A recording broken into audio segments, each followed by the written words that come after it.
Découvrez les différentes procédures pour développer un projet en énergie renouvelable à Madagascar. Avant de créer une société porteuse de projets en énergie renouvelable, il faut avant tout disposer d'une planification détaillée des activités prévues, des dispositions et des avantages sur le plan fiscal, ainsi que sur le plan douanier sont applicables aux opérateurs du secteur énergie renouvelable. Ces informations sont disponibles auprès du ministère de l'Énergie et des Hydrocarbures, de l'Agence de développement de l'électrification rurale, de l'Autorité de régulation de l'électricité qui est actuellement dénommée Office de régulation de l'électricité et du ministère de l'Économie et des Finances. L'étape numéro 1 est consacrée à la création d'une société porteuse de projets. Cette étape nécessite la consultation de l'Economic Development Board of Madagascar. L'étape numéro 2 est dédiée à l'avant-projet sommaire et aux études environnementales préliminaires. Les entités concernées dans cette étape sont le ministère de l'Énergie et des Hydrocarbures, l'Agence de développement de l'électrification rurale, l'Office de régulation de l'électricité et l'Office national pour l'environnement. L'étape numéro 3 concerne les procédures de passation de marché à travers l'appel d'offres, l'appel à projet ou la candidature spontanée. Les entités concernées dans cette étape sont le ministère de l'Énergie et des Hydrocarbures, la JIRAMA, l'Agence de développement de l'électrification rurale, de l'Office de régulation de l'électricité, la collectivité territoriale décentralisée concernée et les autres ministères et les opérateurs privés.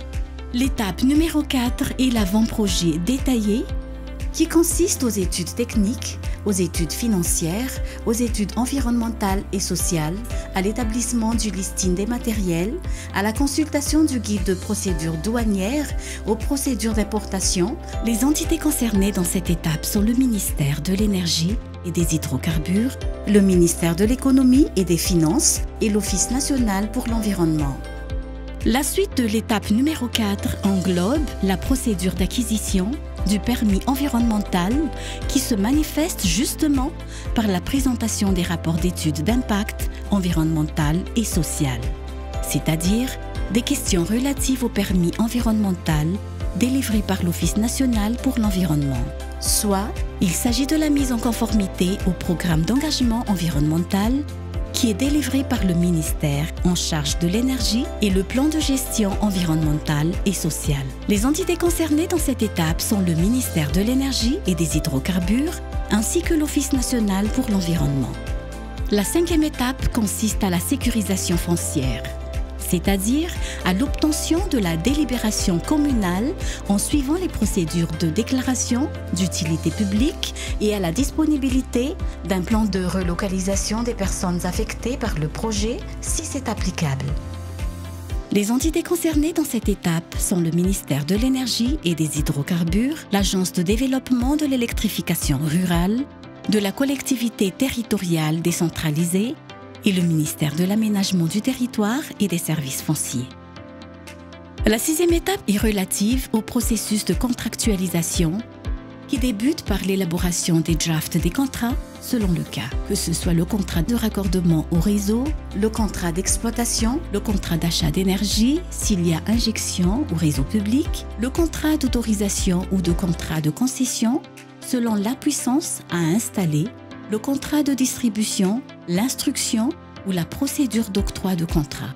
Les entités concernées dans cette étape sont le ministère de l'Énergie et des Hydrocarbures, l'Agence de développement de l'électrification rurale, de l'Autorité de régulation de l'électricité, la JIRAMA et l'opérateur privé concerné. L'Autorité de régulation de l'électricité approuve les tarifs sur la base du business plan et sur la base des propositions tarifaires émanant des entreprises du secteur de l'électricité et ce, avant la signature des contrats. L'étape numéro 7 concerne la procédure d'octroi de l'exonération des droits et taxes à l'importation au profit des collectivités territoriales décentralisées, le classement tarifaire et le dédouanement des éléments distincts formant une unité fonctionnelle, la procédure de dédouanement à l'import maritime, la procédure de la soumission d'attestation de destination, titre d'engagement financier, pour prise en charge des droits et taxes à l'importation.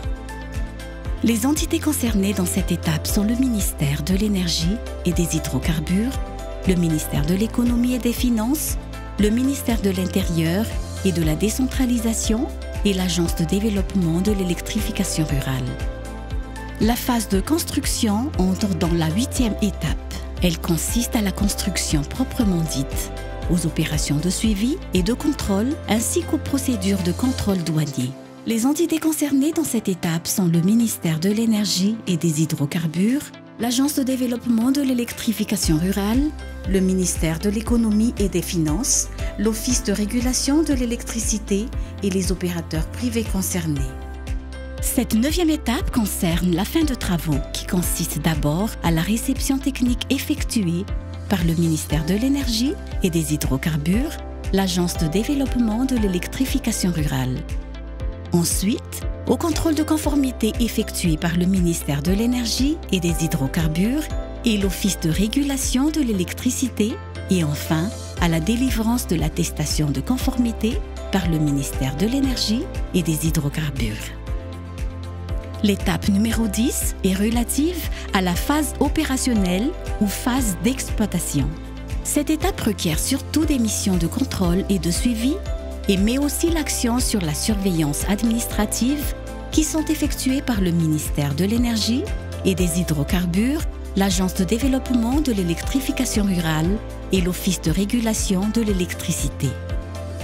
Cette dernière étape, qui est aussi dénommée phase de fin de contrat, fait référence à une procédure effectuée par le ministère de l'Énergie et des Hydrocarbures et l'Office de régulation de l'électricité qui notifie l'opérateur 2 ans avant l'échéance du contrat sur sa continuité ou non.